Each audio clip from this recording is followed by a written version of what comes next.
1 month ago, the celebrated atheist, author, and neuroscientist Sam Harris appeared on Real-Time, Bill Maher's HBO show.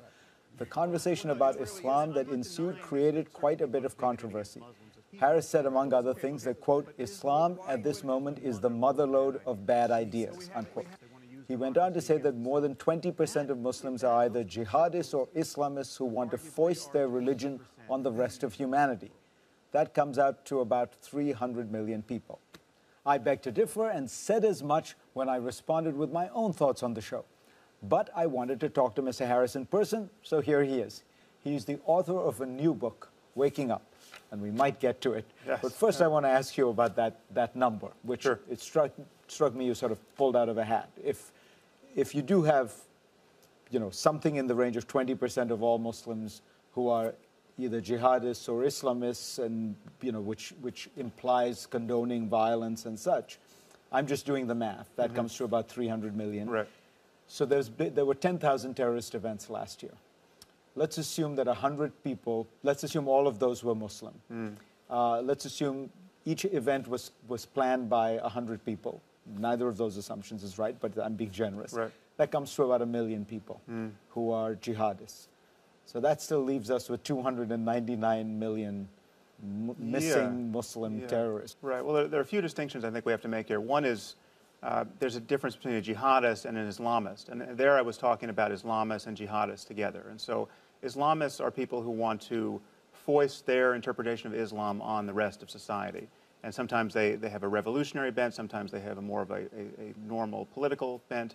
But they do want to... The fact that somebody may believe that, for example, Sharia should obtain and women's testimony should be worth half a man's in court, right, doesn't mean that they want to kill people. Right? Well, no. Those are two. Being conservative and religious, which, by the way, is not my orientation at all, but it's different from wanting to kill people. Yes, yeah. Well, we should, again, you have to parse this on specific points, like, do you favor killing apostates? Do you think adulterers should be killed? And even among Islamists, you'd find more subscribing to one versus the other, depending on the poll you trust. But I didn't just pull the number out of a hat. I mean, there's a group at the University of North Carolina, Chapel Hill, that looked at 40 years of parliamentary elections in the Muslim world, literally every election that has occurred, and found that Islamists got 15% of the votes. So I would say that when if you take this number 15% who vote for Islamist parties, and then you look at the poll results on specific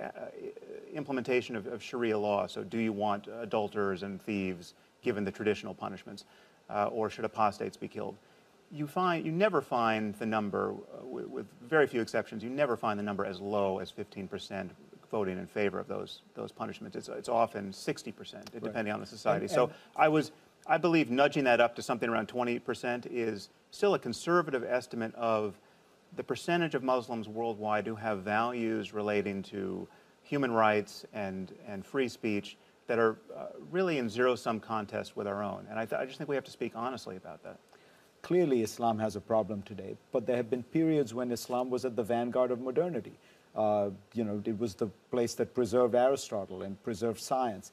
So if it was Islam that was the problem, how come it was okay then? In other words, that would suggest that it is the social and political conditions within Muslim societies, or the people now. In other words, clearly Islam has been compatible with peace and progress, and it is compatible with violence, I would argue, just like all religions. Yeah, well, up to a point. I would say that specific ideas have specific consequences. And the idea of jihad is not a new one. It's not an invention of the 20th century. And many people are now spreading a very PC and sanitized history of religious conflict. Islam has been spread by the sword for over 1,000 years. And yes, there's been an intensification, and for obvious political reasons, of intolerance in the 20th century. But the idea that life for Christians and Jews as dhimmi under Muslim rulers for 1,000 years was good doesn't make any sense. And certainly life for Jews, when you compare it to medieval Christendom, then, okay, it might work. But that was the main alternative. I mean, that's why when the Jews left Spain and were expelled, they went to the place that they thought was most hospitable to them, which was the Yes. Ottoman Empire, Okay, which but was so- the caliphate, right? I criticize Christianity as much as anyone. I wrote a book, Letter to a Christian Nation, Right. which is just a vilification of the history of Christianity, the influence of the beliefs in the And modern I would have world. thought, having written that book, you would recognize that there are elements of Christianity that, as you point out in that book, there are are. compatible with and celebrate slavery and Yeah, violence absolutely. and all these very, very backward attitudes.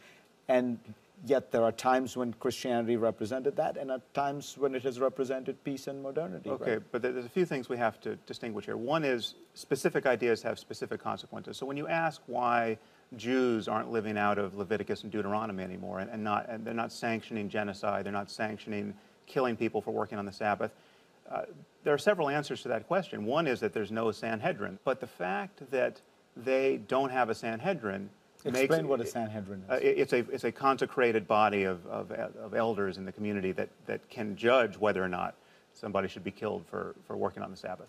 So the details matter, and one of the details here is that a belief that in Islam that the one true faith has to conquer the world through jihad, essentially, and that free speech. But jihad means different things in different Again, people. it does.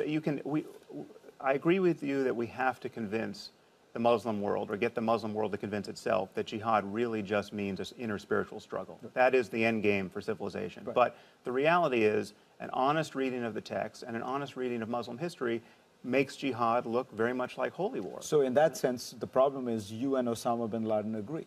Because Well, after all, you're saying his interpretation of Islam is correct. Well, his interpretation, this is the problem. His interpretation of Islam is very straightforward and honest, and you really have to split hairs and do some interpretive acrobatics in order to get it to look non-canonical. But do you really think that the path to reforming Islam is to tell Muslims that their religion is the motherlode of bad ideas, that they should become atheists or symbolic followers, or nominal, I think was the word you used, Right. nominal followers? I mean, do Well, you really think that 1.6 billion devout Muslims are going to go, oh, damn, of course, Sam Harris is right, my religion is crap, and I should just abandon it? No. Well, I slightly misspoke there. I didn't mean nominal followers in the sense that only Muslim atheists could reform the faith. What I meant is followers who don't take these specific dangerous beliefs very seriously and want to interpret jihad as an inner spiritual struggle as opposed to holy war. But do you think you're helping them, or you're making it harder for them by as I said, No. adopting the Osama bin Laden interpretation? I'll of tell you Islam? who's making it harder for them. Liberals who deny the problem. I get emails every day from atheists and secularists living in the Muslim world who say, I can't... Forget about others. Well, Are you helping? I'm telling you. Are you helping? I'm telling you the only metric I have for that is I hear from people living in Pakistan, for instance, who say, if a liberal like you can't even speak honestly about the link between ideology and violence, what hope is there for me? I can't even tell my mother what I believe about God because I would be afraid of my own family or village killing me. Sam Harris, thank you very much.